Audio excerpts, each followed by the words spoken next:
Well, hello, everybody, and welcome to a very special edition of Fungal Friday. My name is Joni Camlet, and I'm the director of the Pet and Practitioner Departments for Real Mushrooms. And I'm so excited because I have a very special fun guy, my dear friend and colleague, Lee Carroll. Hey, Lee. Hi, Joni. It's so good. You know what? I can't believe you've been with Real Mushrooms for a year, and this is the first time we're doing anything like this. I mean, Yeah, time flies. yeah, time flies, and I mean, we talk to each other all the time, but this is going to be the first, the first time we actually do a recording where I ask you questions, and I'm super excited because I have a ton of questions. Just for a little background. Lee and I go back to 2011.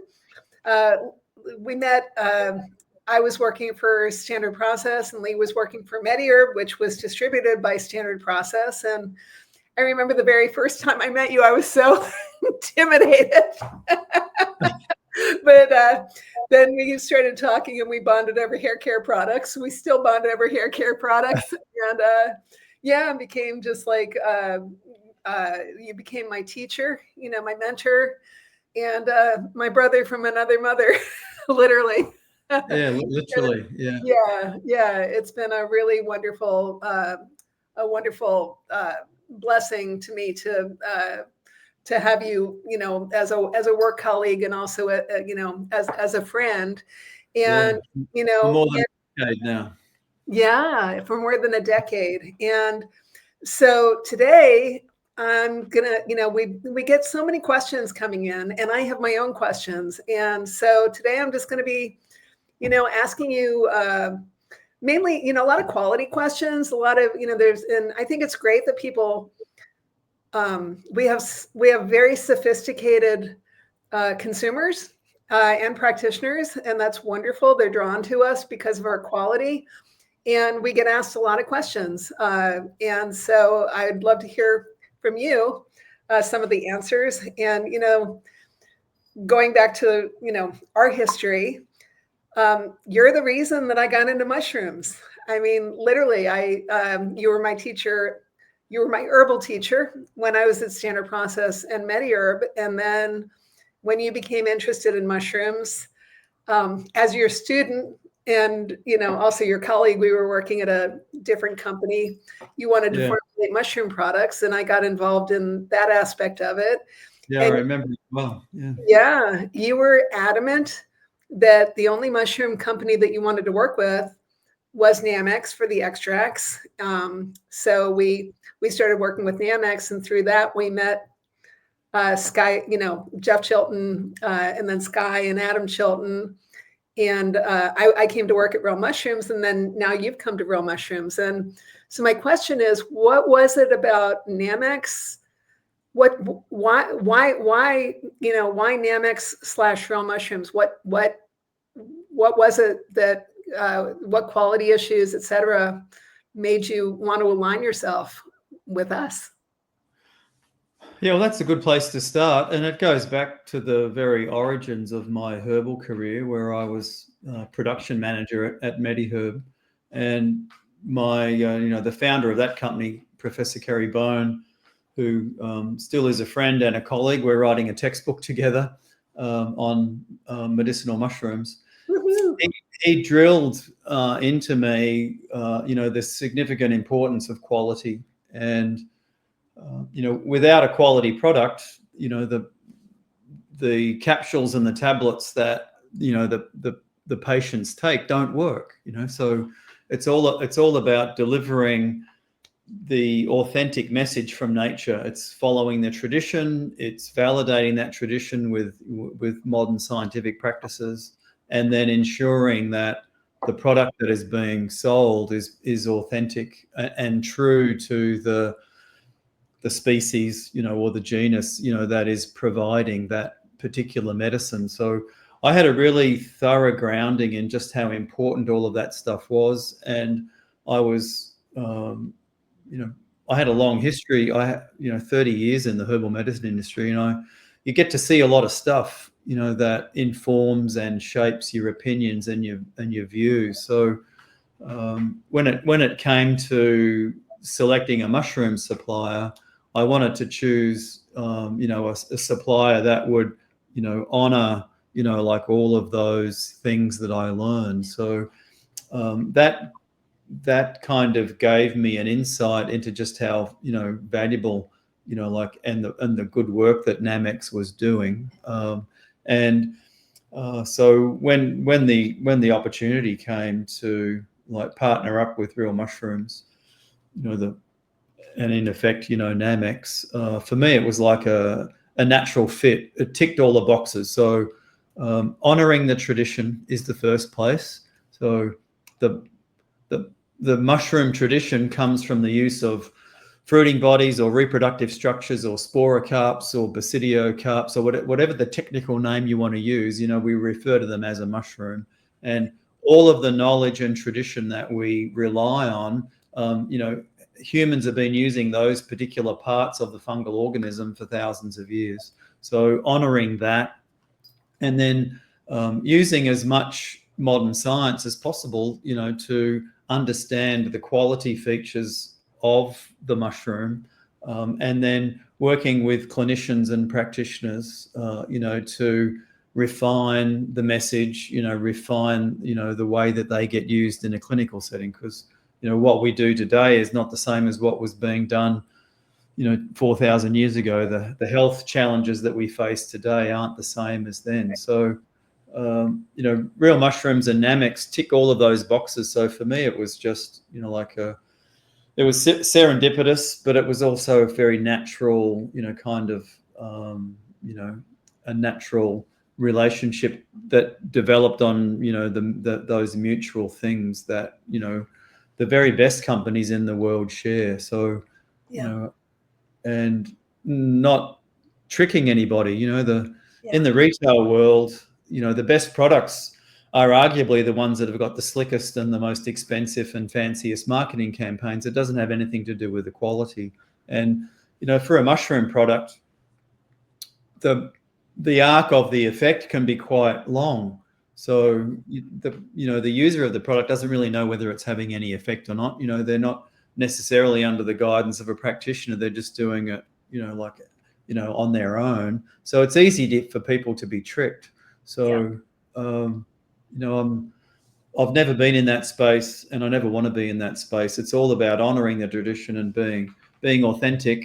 And I'm a practitioner, so I'm all about helping people. I'm not going to use a product, if it doesn't work properly. Yeah, no, I agree. It's like a lot of the industry. It's a popularity contest, and there's that's another way of saying it. Yeah, I love being popular because we have good quality, but I don't want to be popular because we have the fanciest ads or a charismatic, compelling spokesperson. Even though we do, yeah, but there's got to be something to back it up. Yeah, that raises another point. The companies that are the very best, clearly Real Mushrooms and Nammex is in that category for me. They're courageous, and if something needs to be improved, it gets improved. There's you do the very best you can with the information you've got, and then as information changes and knowledge develops, you adjust, the product offerings to meet that, and that does take courage, and it takes, expenses as well, to stay on top of the game. And Real Mushrooms and Nammex do that.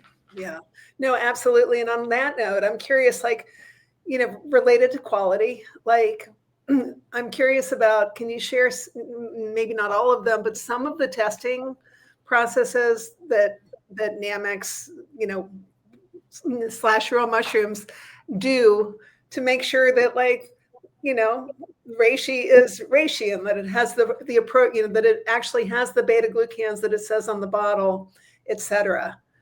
Sure. Yeah.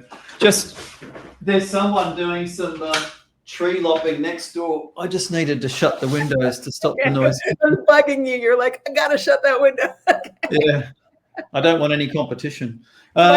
Your mushrooms are alive on your. I can't take my eyes off. You're it's like we have seven or six people on this call, including the four mushrooms. Yeah. Anyway, go ahead. Talk to me about quality testing. Yeah, well, this could be quite a long discussion, so I'll try and keep it brief. Well, everything you say is you've never been known for brevity, Lee, but try. So in science, there's a technique called chromatography, and it means the art of separation. So lots of the techniques that get used are variations on the chromatography theme. So the very first entry point into the system is what's called high performance thin layer chromatography. So it's very expensive to use exotic machinery like HPLC and GC and NMR, which I'll talk about. So you don't want to waste your money on testing something in a fancy machine until you've done a very simple but very effective test to prove that the material's worthy to go into the system. So high performance thin layer chromatography is the art of separating out all of the individual chemistry elements, like within the mushroom, and then you can visualize them on a glass plate. So if you spray a type of silica on a glass plate so it's very uniform, and then at the bottom of that plate you put a known amount of mushroom extract, and then you stand it in a tank that's got some solvent in the bottom, just like a tissue will, via capillary action, bring water up the tissue. If you ever had a tea bag beside your bed at night, you can wake up the next morning and your whole bedside table's covered in tea because the tea has wicked up the little white cord and come out of the cup. So using that same principle, the solvent brings the mushroom constituents vertically. Clearly having a picture right now would be really helpful. And then based on the affinity that those molecules have to the material on the slide, they get left behind.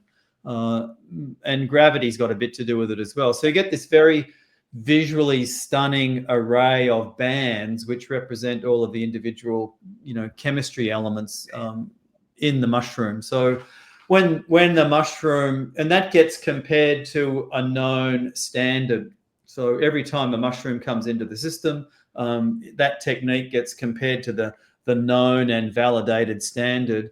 And then when it visually looks the same, it goes in and does all of those other kind of tests. So high performance liquid chromatography is the art of separating out the molecules in a big fancy machine, and then comparing those molecules to a standard. You can work out how much of that molecule is present in the constituent. So with reishi, the ganideric acids get measured using that particular technique, and then they can get put on the label. So ergothioneine, I think, gets tested via that. Ergosterol gets tested via that. And then there's the beta-glucan testing, which is in that kind of state of flux where it's a continually developing process. So the Megazyme fungal beta-glucan test is currently kind of like the gold standard for measuring beta-glucans. It's far from ideal or perfect, but it's currently the gold standard, and it's what researchers and companies use around the world. And it's an enzymatic test. So if you got your dry extract of mushroom and you put it into the test, the first step removes all of the free sugars, the alpha glucans, and then it digests up the beta glucans into little bits, and then you can measure those little bits using a color test. So that's what everybody uses. Okay. And oh no, go ahead. I don't want you to go on any more tests because I have two follow-up questions to the HPLC and the Megazyme test. Yeah. Same question. Like I've seen these HPLC tests done, and they're awesome, where you can see the colors, the way the colors show up when there's the actual constituents there. And for instance, on a mycelium on grain product or a product that is of a lower quality, you can really tell with the chromatography. I'm wondering, I'm wondering with HPLTC and with Megazyme, like, can you test liquid? Can you test tinctures with these two tests? I know my understanding is that the Megazyme that you can't, but I want to hear your thoughts, and I'm also curious about the HPLTC. Yeah. So with HPTLC, sorry, I said it wrong. HPTLC. Yeah. Say that. Yeah. Like 5. It's high performance. That's the HP, and then HP. Thin layer chromatography. TLC. Okay, thank you. So that test works with a liquid or a solid. Okay. And you dissolve them in a solvent and then run that test. Okay. But the Megazyme test in its current format is only validated and works with dry material. So liquid products cannot be tested, via that method. So if anybody's putting standardization claims for beta-glucans on liquids, then they're not using a validated test. And I've seen some numbers that just don't look right. And you can work out these things from first principles. So like in reishi, there's about 1% of the beta-glucans are soluble, and about 45% of the beta-glucans are insoluble. So if you just measure the mushroom, you'll get about 45 or 46% beta-glucans. If you do an aqueous or an aqueous ethanolic extract, which is how the liquids are done, then the most you can extract out is 1%. So if you had a 1-to-1 liquid, then you'd only have 1% of beta-glucan in there. And most of the liquids on the market are weaker than the starting material. So they're like 1-to-4 ratios, which in my experience is the most common. So 1 part of mushroom makes 4 parts of extract. So if you had 1 ounce of mushroom, you'd make 4 ounces of extract. Yeah. So in that product, you could only have 0.25% of soluble beta-glucans if you've extracted it fully. So 0.25%. So that's 1 milligram per 100 is 1%. So 0.25 of a milligram in 100 is 0.25%. And I've seen products that have got as high as 40% beta-glucan on their label. So you don't have to do a Megazyme test. You don't have to have any fancy machinery to say, well, that's got to be fraudulent because there's not that much soluble beta-glucan in a reishi mushroom to deliver that high number. And that's the challenge with working with a retail or a direct-to-consumer. All of my experience up until this last year has been focused in the practitioner market, where I'm working with people that have, typically done at least, 3 or 4 years of higher education, to get their qualifications. And it's easier to have, like a scientific discussion around these finer points. So it's a bit more difficult, in a retail kind of setting. But so a follow-up question to that. So it sounds like, though, liquids could be tested with HPLTC. Did I say it right this time? HPTLC. So yeah, liquids can be tested. I wrote it in my notes wrong. HPTLC. Okay, now I'm going to TLC. But so a liquid tincture could be tested with HPTLC, correct? Yeah, except that it only works for the constituents in a mushroom that aren't polysaccharide. The polysaccharides, the beta-glucans, the non-starch alpha-glucans, they don't work in that test model. Okay. So it's only for things like the secondary metabolites, so ganideric acids inositol, hericinones, and then all of the essential fatty acids, the nucleic acids, Okay. ergosterol, etc. Yeah. But it could, at least it could test that there's actual, like for instance, reishi mushroom in the bottle. It could, it's an yes, identifying. it tests for the identity of the mushroom. Yeah. Because it's frustrating. Like, there are tincture companies out there that I like. And, I hear people all the time that are talking about the benefits they're getting from the tinctures. The challenge is that it's hard to know what's actually in the bottles. And so so you could do an experiment where you had the reishi standard on one end, and then you ran all of the different liquids that are available, and then you could see the variations in them. Okay. Yeah. Okay. Is there any way that you know of to test beta glucans in a liquid tincture? Like that's like a verifiable method? The only way that it could be done currently is if that liquid material was freeze dried. Okay. To get it into a dry form, and then that goes into the test. Interesting. But there's another method for beta glucan testing, which is called nuclear magnetic resonance imaging, NMR for short. Okay. And a bit tricky to explain, but the atoms within molecules have got magnetic resonance. So a fancy machine can actually detect various atoms like C13 or hydrogen 1, and then it can create a map of all the molecules in the sample, and it can tell you what the molecules are, what shape they are, and then it can actually quantify how many of them there are. So with the megazyme test, because it's destructive, you take the beta glucan and then you break it up into all of its individual sugar molecules and then count them. Okay.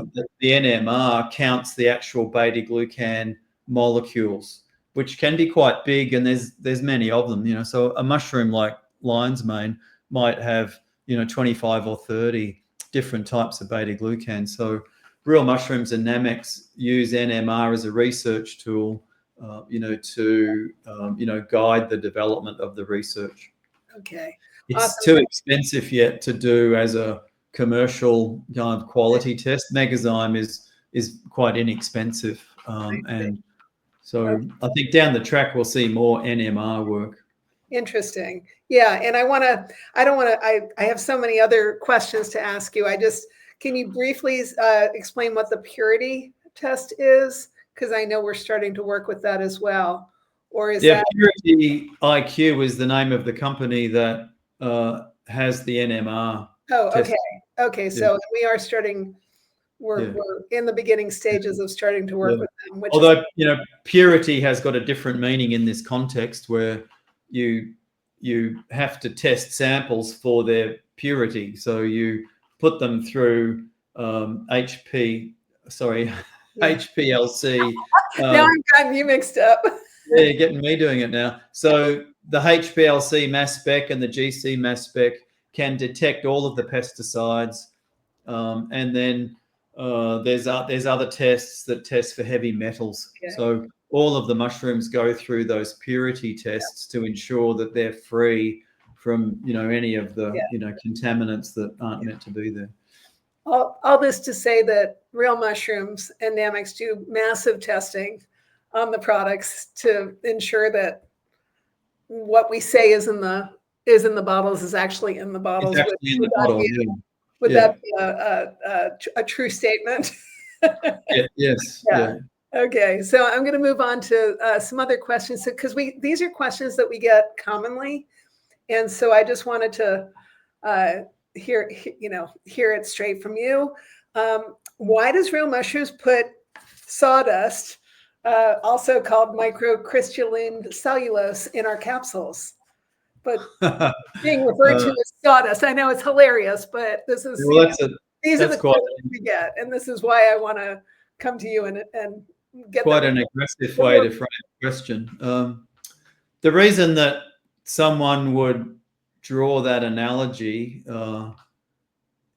clearly it's wanting to put microcrystalline cellulose in a negative light. So microcrystalline cellulose is a pure chemical which is derived from wood. So that's why whoever asked that question is saying it's sawdust. Microcrystalline cellulose is very ubiquitously used in industry, in the supplement industry, because it helps with maintain of the characteristic of the powder within a capsule and within the machines that deliver the dry powder into the capsules. So it would be ideal if the products were free of anything like that, but the reality is that the companies that do the manufacturing have got equipment that needs to function optimally, and we need to have optimal kind of fill in the capsule. So a little bit of that substance gets used as a way of time. It's a very small amount, as a way of ensuring that each capsule is always going to have the same amount of stuff. It won't clump in the machines, which would alter the amount of material in each capsule, so you get good uniformity. Right. And it's got generally regarded as safe status within the FDA, and it's really just a type of fiber that Bowflora used to, in terms of what its fate is, just as any other fiber would get consumed. So, and I've been working in this industry now for 35 years, and I first started producing tablets in '93, and so that was when I first encountered microcrystalline cellulose. And I've been involved in the use and the sale of millions of capsules, and that particular substance has never been an issue until companies started selling products that didn't use it. And then it was used as a point of difference to say, hey, ours is better than yours because ours doesn't have that stuff in it. Right. And then it got painted in a very negative light. So it's purely a manufactured complaint by people that have products that don't have it in. Got it. And so thank you for clarifying that. And just for anyone that's listening, if after hearing Lee's very pertinent explanation about why we have it in our capsules, if you still have concerns, our powders do not have microcrystalline cellulose in them. We have the option to just go with powders. Because it's just needed for the encapsulation. Before we go further, your lighting has been. You went dark for a while. Now you're kind of medium. I don't know what's going on with your lighting, but it's like, where are you lighting? I don't know if there's anything you can do to readjust. So how's that? My much better. Yeah. The closer you are to the screen, the better we can see you. I'll tell you that. The battery just went flat on my fancy light, and I had it plugged in, but okay. Yeah, halfway through for some reason the power pack's not working. Where'd he go? Yeah. So next question. Why does Real Mushrooms spray dry? They're liquid extracts. That's a question that came in. That's a good follow-up question. Yeah, I think so. Yeah. It's kind of as a person in the industry, it makes me scratch my head. It's like, why would someone ask a question like that? Globally, almost every herbal extract that someone would use is spray dried. Like it's the industry standard for efficient drying of a natural product to create a material which is stable and doesn't have as much weight attached to it, so it's more effective to transport it globally or within a country. So it's been used forever for drying lots of things, that within the food industry. So it's a fantastic technique, which is, like robust, and for many substances and natural products, it's the best way to do it. So if you wanted to tease apart why someone would be worried about that, like when you dry something, there's, like, if you're talking about a herbal medicine and there's essential oils present, then, or there's gums or resins, then spray drying might not be the ideal vehicle, because and I've set up a spray drying facility. I did all of the research. I traveled the world and looked at all of the samples, and I bought a pilot unit. It was hundreds and hundreds of thousands of dollars, and I brought it back to Australia and I set it up and I hired people to run it, and I was kind of like the head person doing it. So I know a lot about spray drying. So if you put a material in there that's got a lot of essential oils, those essential oils get lost. They're not in the final product. So your final product isn't a true representation, of the starting material. But with a mushroom, there's a lot of benefits to spray drying that make it the perfect technique. So mushrooms don't have these volatile components that drive the efficacy. So we don't have to worry about that so much. Okay. And the beta glucans in a mushroom mean that it can be dried without a carrier. So any herbal extract that you spray dry needs to be mixed in a liquid solution with a carrier. Like maltodextrin is the most common, but there's lots of different types of carriers that can be used. And so when you've got a liquid concentrate of mushrooms, you don't need to have a carrier, because the beta glucans perform the role of the carrier. So you can spray dry a mushroom and you've just got pure mushroom. You don't have to add anything to it. So it's a huge advantage. And it's more people might say, isn't it more, does it concentrate as well? Because my understanding is we grow the mushrooms, we boil them in water, and then what we're spray drying is the liquid, and I know this is a very by definition, it's concentrated. Yeah. So okay. So there's two products. There's a 1-to-1. Okay. Which is an extract, but it's not a concentrated extract. Okay.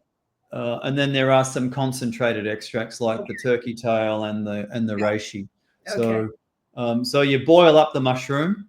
You grind the mushroom first into a very fine powder, and then you boil it in the various solvents. So it's either ethanol or water. And if it's both, it's water first and then ethanol last. Okay. And then that liquid is very dilute.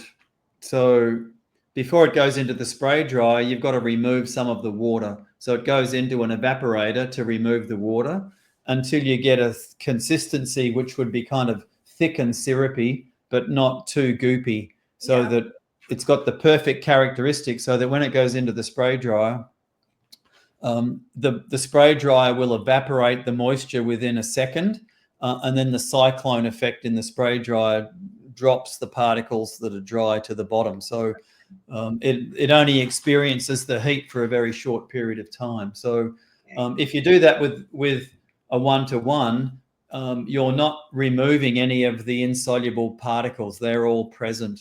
When you have a concentrated extract, when you do the boiling step, it goes through a filter and then it removes anything that's insoluble. And then only the tea, if you want to use a non-technical term, goes into the concentrator, and you concentrate it so that when you evaporate that in the spray dryer, the finished product will be 8 or 16 times more concentrated than the original material.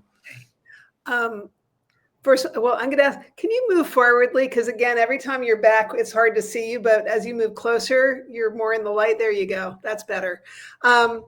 So what I'm hearing, so thank you for that explanation. And what I'm hearing, in addition to like a great education about what spray drying is that we have to be careful that we don't take our knowledge from what we know about herbal formulations and translate them automatically to mushrooms. I see that happening often where people or herbalists think that that mushroom, how to make mushroom products should be the same way, or like that, the It's bioavailability issues. totally different organism. Yeah. And some people might say, well, freeze drying would be better because it's more gentle on the active constituents, but freeze drying is ridiculously expensive as a technology to use, and it's very kind of energy intensive. And you should only use it when you need to use it, when there's a reason. And there isn't a reason to use it with a mushroom product. Yeah. Awesome. Thank you so much. That helps. Another question. I don't want to spend too much time about mycelium on grain. I know Real Mushrooms, and you've talked about MOG products at length before, but I do want to talk about the fermentation process, because I know that a lot of these companies that make these mycelium on grain products, meaning they're not actually using mushrooms, speak to the benefit coming from the interaction between the mycelium and the grain that creates fermentation. Can you talk a little more about that, and if you think it is indeed beneficial? Sure. Yeah. Hope I said that the right way. Yeah. I can't even believe we're having these kind of discussions. But so if we start at the beginning, quit beating around the bush, Lee. Tell us what you really think. So as I said earlier, all of the tradition and all of the science has been conducted on the fruiting body or the mushroom. And we have to take a step back and just do first principles. So a fungal organism, you never see it. It's embedded in the substrate that it's consuming, and the mycelium is the fungal organism. And the purpose of the mycelium is to seek out food and to fend off predators and to survive in the environment until the conditions are right. And then it creates a reproductive structure which can then create spores, which can, continue the life cycle of that genus and species. So when we see a mushroom, we make the mistake of thinking that that's the fungal organism. And the fungal organism is the mycelium, and at some points in its life, it has a mushroom, but it doesn't always have the mushroom. So when we think about herbal medicine and using this as an analogy, you can take a plant like dandelion. Let's use that as an example. The leaf of dandelion is a diuretic, and the root of the dandelion is a liver tonic. They have totally different medical applications, and it's to do with the chemistry. And all of these substances that we use from nature, it's the chemistry which delivers the medicine. And for those that are on the energetic end of the spectrum, it's still a chemistry thing. It's the chemicals that create the frequencies that create the energy. So when we've got this situation with a mycelium on grain and the fermentation aspect of it, the fermented grains have never been used traditionally as a medicine. Tempeh's been used as a food. There's a couple of other foods in Japan, like there's a type of rice bran that gets fermented with a fungus, for example. But there's no medicinal history to that. So it's a totally novel and new thing. And if companies are to comply with the guidelines, then they have to go through new dietary ingredient regulations to prove that these things are safe and that they're efficacious. And to have that proof, you've got to have toxicology data, you've got to have analytical data which points to the chemistry elements in the product which are actually driving, the efficacy. So when you ask me that question about, talk about the fermentation products, so fermented grain is let me start again. So when you ferment grain, you inoculate it with a mycelium, and then you let that mycelium grow through the grain, and then you dry it and then sell it as a finished product. So I did the mathematics, and I went to the patents that, these companies have put out there to demonstrate, like their novelty around these processes. And about 30% of the substrate, so whether it's brown rice or sorghum or oats, gets consumed in that fermentation process, and it gets converted into mycelium. So the finished product is 30% mycelium, just using rough numbers, and 60% wet grain. And wet grain's 30% water, and mycelium's 90% water. So when you dry it, you've got a finished product which is about 10 or 11% dried mycelium, and 90% dried, partially fermented grains. Okay. So if we're looking at just first principles, if you're using that product as a fungal kind of organism, novel product, there's only a very small amount of fungus in there. So people will say, oh, well, the fermentation process, which converts the grain into some sort of chemical element, is what's driving the efficacy. But there have been no papers published which point to any chemistry which could drive the benefits of those particular products. So, with reishi, we know that there's beta-glucans. They've been very well studied. They've got very particular effects in the immune system. Yeah. Ganaderic acids, lucidenic acids, ganaderols, and there's all of these things in a reishi mushroom which drive the efficacy. So you can point to those and say, yes, they're what are delivering the effects. So these companies that are selling mycelium fermented grains, kind of fraudulently, that's a big word, but it's accurate, take the claims from the traditional use of the mushroom and apply it to their novel product, which contains none of the chemistry. So those products don't have any beta-glucans. They have got very, very minimal amounts of ergothioneine. If you look at reishi, and going back to what I said earlier, the mycelium of reishi doesn't need ganaderic acids. It's only the fruiting body that needs it, because the role in the fruiting body or the mushroom is to protect it in curious ways from the elements, protect it from UV light, protect it from insects and predators particularly. So, there's none of those substances in the mycelium. So you don't find them in the mycelium on grain.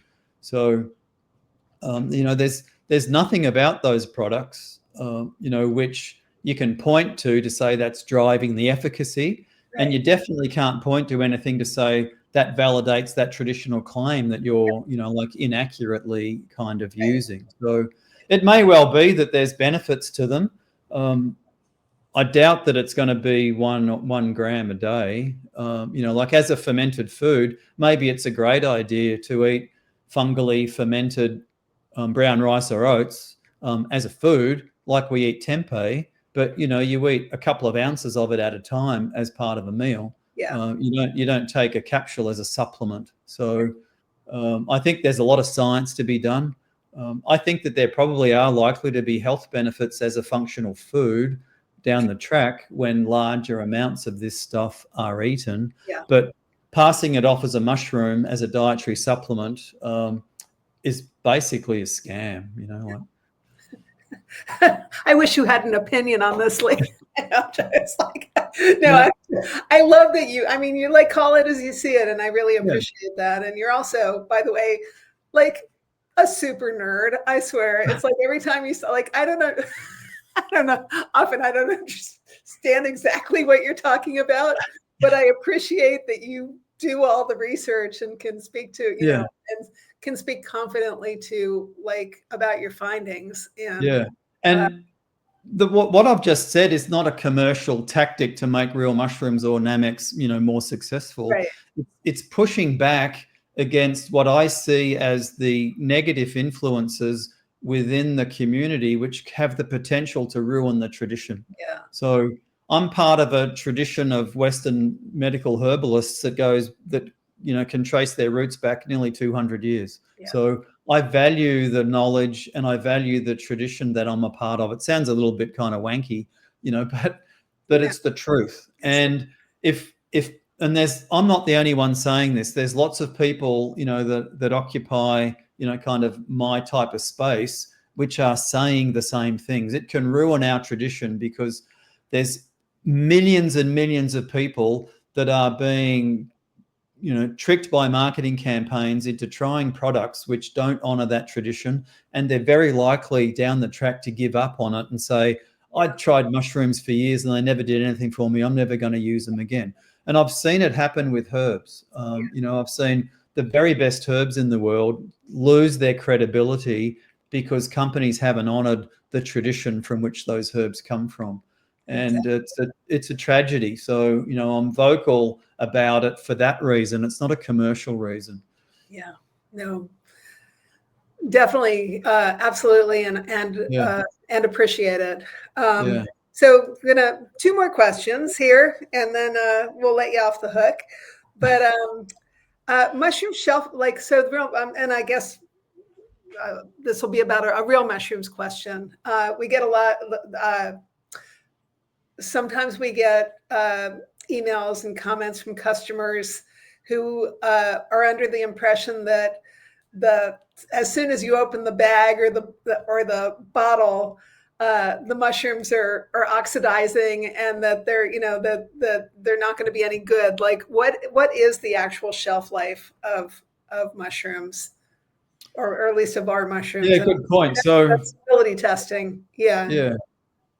If companies are complying with the regulations, so if they're in compliance with the regulations, they need to be manufacturing things according to good manufacturing practice. And a part of good manufacturing practice is to have a stability program to demonstrate that the products that you sell are stable across the shelf life that you put on your product.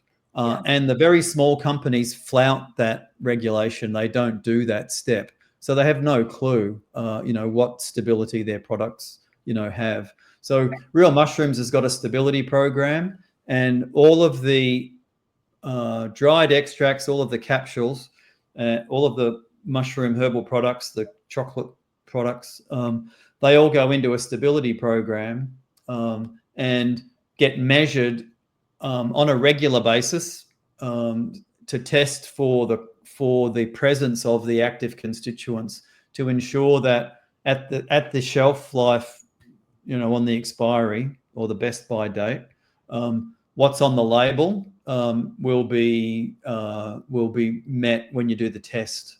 Yeah. So it is true that all natural products get oxidized and they lose their quality over time, but the arc over which that occurs in a mushroom extract, when it's made properly, is very slow. So you get a slow decay, and it's very measurable. And so you start off a little bit above, and by the end you meet your target. And that's how the very best companies, manage that sort of stuff. And Right. A dried extract is quite stable, but if you don't store it properly, it won't be. So if you leave the bag open, if it's in a moist environment, if it's in direct sunlight, then it accelerates that decay. And these are common sense issues. Common sense issues. And if you've got a liquid that doesn't have ethanol in it, ethanol is a very, very significant stabilizer of a lot of mushroom and plant chemistry.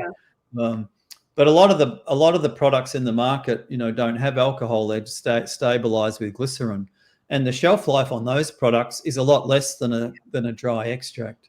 Yeah. So and those products will often need preservatives to prevent them from going off. If you don't have any alcohol, you've only got water and glycerin, then you need a preservative to stop it from going moldy, and as a stabilizer for the chemistry. So sometimes various acids get used and that sort of thing. So the dried extracts that Real Mushrooms sell and Nammex make are very, very stable, and you've got 3 years, which is a long time. If something sits on your shelf for 3 years, then you got to ask yourself, well, why did I buy that? Because it should all be gone within a few months. By then, but if not. But and so just to clarify, our best use by dates are 2 years past the production, but they've been tested and they're good for an additional year. So if somebody's out there and has a product past its best use by date and they're concerned, it should be good for another year if stored properly.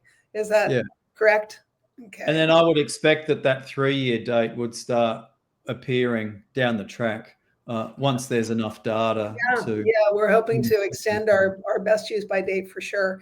Okay, and I lied. I have 2 more questions, but the next one we're going to take a little pivot away from quality, because I want to share maybe a little something that people might not know about you. Is that you're also an endocannabinoid expert. I spent years learning from you about the endocannabinoid system when you were at MediHerb, and I don't even know if you know this, Lee.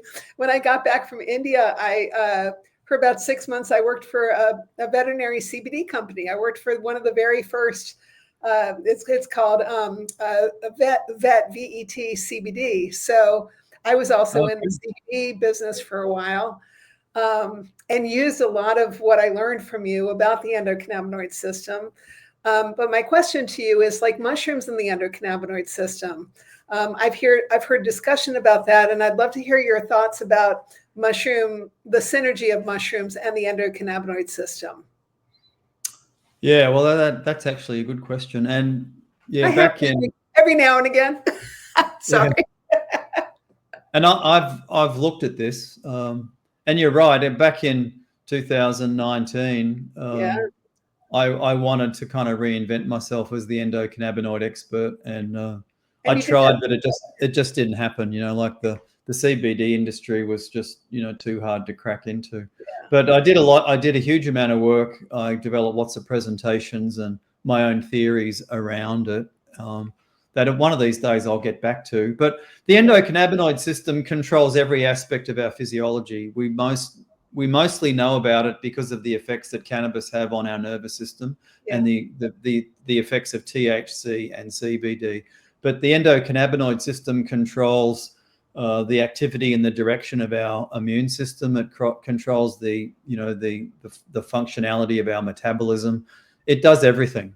So if we're to look at linkages between mushrooms and the endocannabinoid world, then we need to be looking at the immunological aspects of it, because mushrooms, apart from the psychedelic mushrooms, that's kind of like a different story. We're talking about the functional mushrooms. So there's CB1 and CB2 receptors, and then there's a whole lot of other receptors within the system which can get involved. So there's TRPV1. You said there's a whole lot of associated receptors. So there isn't anything within a mushroom that we know of that has any interactions with CB1 or CB2 receptors.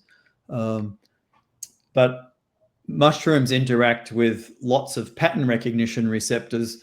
So like, TLR4 and, Dectin-1, and there's a whole bunch of immunological receptors. So the endocannabinoid system controls, as I said, the activity and the amount of action within the immune system. So it can speed it up, it can slow it down, and that's necessary to avoid kind of dangerous kind of situations. So it's likely that the way that the endocannabinoid system interacts with other aspects of the immune system might have cross relationships with beta glucans, but there currently isn't any publications on that, and I've looked multiple times. It's an area of research that just hasn't been explored yet. So the other area of potential overlap, and the endocannabinoid system is driven by types of essential fatty acids that get produced in the gut. So dysbiosis can overproduce these fatty acid type molecules that have the capacity to interact with CB1 receptors and therefore down-regulate metabolism. And that's a feature of metabolic syndrome and non-alcoholic fatty liver disease, for example. So it's quite likely that the consumption of mushrooms will alter the bowel flora, which would alter the production of those endocannabinoid mimicking or activating molecules, which might have an impact on that disease process. But that's possibly a step too far in terms of, the highlights that, people want to use to kind of associate the two. So it's an area of potential research, but at the moment there isn't anything obvious that links the endocannabinoid system and the mushroom consumption. Okay, thank you. Thanks for clarifying that. And while you were talking, I forgot my final question, and I don't have it written down. Oops. Anything else that we haven't covered, Lee, that you could think of? I know I had one in my head and I didn't write it down, but there you go. Hang on a sec. Yeah, we've covered a lot, though. Yeah. Are you looking at? Yeah, I think I'm looking at my list here. Yeah, I think we've gone through everything, that I feel like we've talked about. We've I learned a lot about liquid extracts, a lot about our quality testing. Yeah, I think we're good. I think we're good here. We're coming up to the end of the hour, and who knows? We might come back and do this more. If Yeah, I'd love to. Yeah, it's stuff like that. Yeah. But I think, why don't we wrap it up? As soon as we get off, I'll be like, darn it, I remember what I wanted to ask Lee, because it popped in my head while you were talking about something else, and then I got so caught up in your endocannabinoid poetry that I totally lost track. But anyway, it's been a pleasure. Yeah, it's been wonderful. I've really enjoyed it. Yeah, it's nice to, like I said, it's, we spend a lot of time together, in our behind the scenes working, but I think this is our first time since we've been at Real Mushrooms that we've actually done a in front of the camera chat. And so until next time. Yeah. And what's the weather like in Brisbane right now? Oh, it's this time of the year for us. It's hot and humid in Queensland, and it's kind of like mandatory to have the air conditioner on. If I didn't have the air conditioner on, I'd be sitting here perspiring. It's just crazy. Yeah.